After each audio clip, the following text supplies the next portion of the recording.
Hey there, friends. It's Angela here for ellenhudson.com, and I'm so glad to have you joining me for some holiday crafting today, specifically some layered tag making.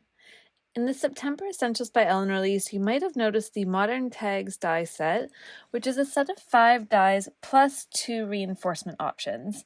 Today we're going to use these, as well as some tags in the Essentials by Ellen 2-in-1 box, and the mini tags die sets to create some really fun designs.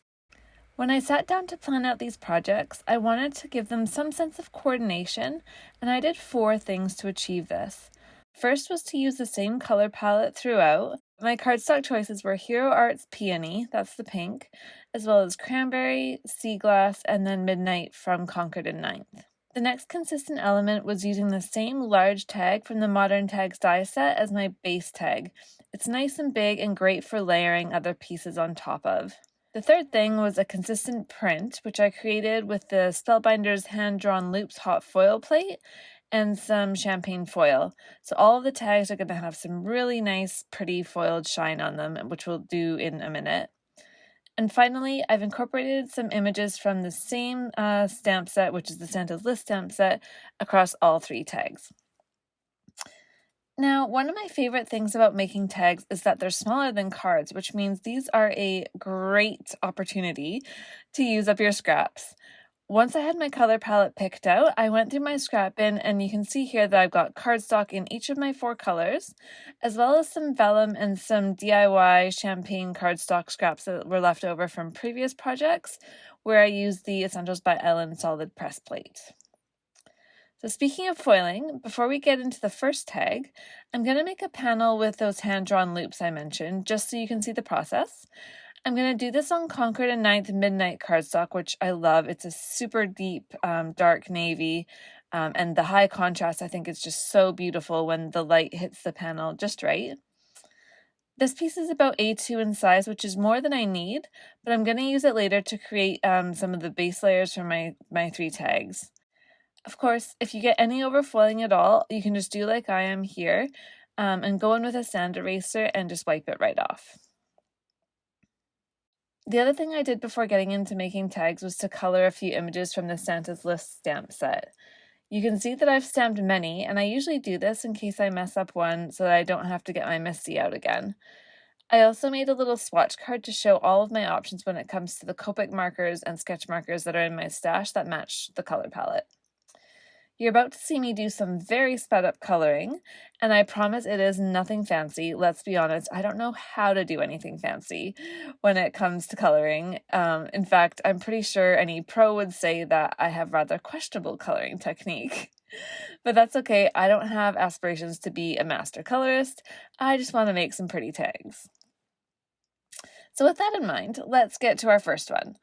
I'm starting with that large modern tag and the hand-drawn loops print, this time on vellum, and underneath I'm going to layer some Concord and Ninth sea glass cardstock. I've also got the Santa image that I colored earlier, and a long vellum tag that I'll emboss a sentiment on, plus another shiny layer to go underneath.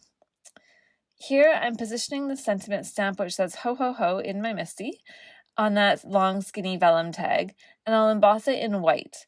You'll notice that I'm doing the embossing towards the bottom end of the tag, or the far right end of the tag, and that's because I want to layer a navy mini tag with some stars embossed on it on top, and I don't want that to obscure the sentiment once I put the full tag together.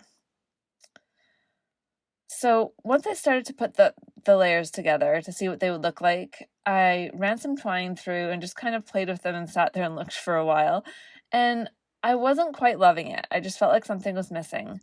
So what I ended up doing is die cutting that long skinny tag again twice from cranberry cardstock, and I trimmed these bits down so they would only cover part of the front and back of the vellum sentiment layer.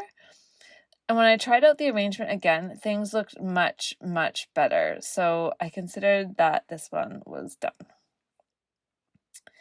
Moving on to the second project, we're going to make an edge-to-edge shaker this time. So I'm starting by cutting 2 modern tags from C9 sea glass cardstock, and I need 2 because my shaker pouch is going to be made of vellum, and I need something to cover up that adhesive on the back, so you'll see me do that as part of this process. I'm cutting down some vellum here to slightly larger than the base tag. Then I'm scoring it using my scoreboard and a bone folder so that the edges will fold behind my base tag. Now, as you're going to see here, the vellum pouch does have one slight problem, which is that it covers the tag hole. So I did what I often do when I need to create a hole for a tag, and that is to get out the bat hugger die set, where you'll find some very handy little bat eyes any time of year, not just at Halloween, that work perfectly for this purpose. So I just made a little dot with a Sharpie so I knew where the hole needed to go, ran it through my die cutting machine, and voila, hole made. Now I'm snipping the edges of my shaker pouch down a little bit so that I'll be able to fold them in easily, and putting some strong double-sided adhesive on those flaps. Then, the best bit of making a shaker, of any kind, I'm filling the pouch with some sequins, putting the base tag on there, and then sealing up the back. So there we go, a lovely little shaker tag, but now we need to dress it up. I'm embossing Merry Christmas on a skinny red tag, again in white, so we've got some nice high contrast happening here. And I'm going to add shine by layering that over a champagne foiled strip. I've trimmed that down and added my little deer with some foam tape for some dimension, but I still need to cover those flaps that I've left on the back when I folded the vellum pouch over. So I've put some strong double-sided adhesive on that second base tag that I cut, and I'll just lay that over the back. You could stop there, but since these are layered tags, I wanted one more layer. We still need to incorporate some of those hand-drawn loops that we talked about earlier, so I'm using the navy panel that we made to cut one more tag, and this is going to go underneath the shaker part. Finally, we're on to tag number 3, and again we're going to use the leftover navy foiled panel for our base tag. I've also got 2 of the same smaller tags from the 2-in-1 box die set, a little tree and a little reinforcement to put all together. So I'm embossing the special delivery sentiment now on vellum, and one thing you can do if you find it challenging to line up a stamp on vellum is to do it on colored cardstock first, like I'm showing, and this just helps to make the stamp a little easier to see. Once I've got it in the Misty Door, I can swap the cardstock out for my vellum tag and then stamp in my embossing ink, and I know that it's straight. I've got these 2 pieces layered, and now I'm using one of my glass mat magnets just to hold things together while I play with the arrangement a bit. Originally, I thought that I wanted a reinforcement that was that minty sea glass color, but you can see me here testing out a red one just in case I liked it better. In the end, I decided that sea glass was the way to go, so I stuck with that to the vellum tag and then added my twine to tie it all together. Now, this one was still missing a bit of red, so I dug into my stash and found these teeny tiny little red hearts from an older Essentials by Ellen Valentine's mix, and they were perfect for decorating my little tree, and here we have our finished third tag. Before we go, I just wanted to show you one little tip for threading your layered tags. Those holes at the top can be really tiny, so save yourself some time and a lot of frayed twine with a needle threader and a darning needle.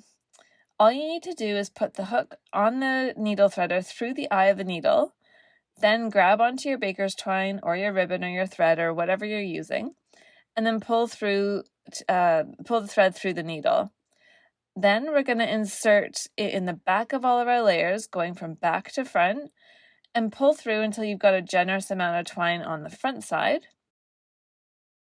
Now I'm going to go back in, front to back this time, and pull it through, but not all the way. I'm keeping a loop in the front, and this way I can take the 2 strands from the back, pull them up through the loop, and then pull them easily to secure all of the layers together.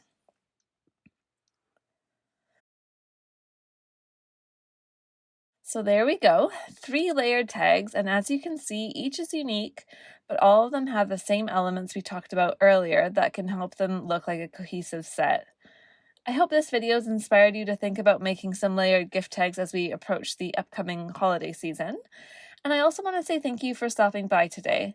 I've linked all the products that I've used in the description below, and be sure to click the subscribe button so that you don't miss any future videos. I'll see you back here soon. Bye!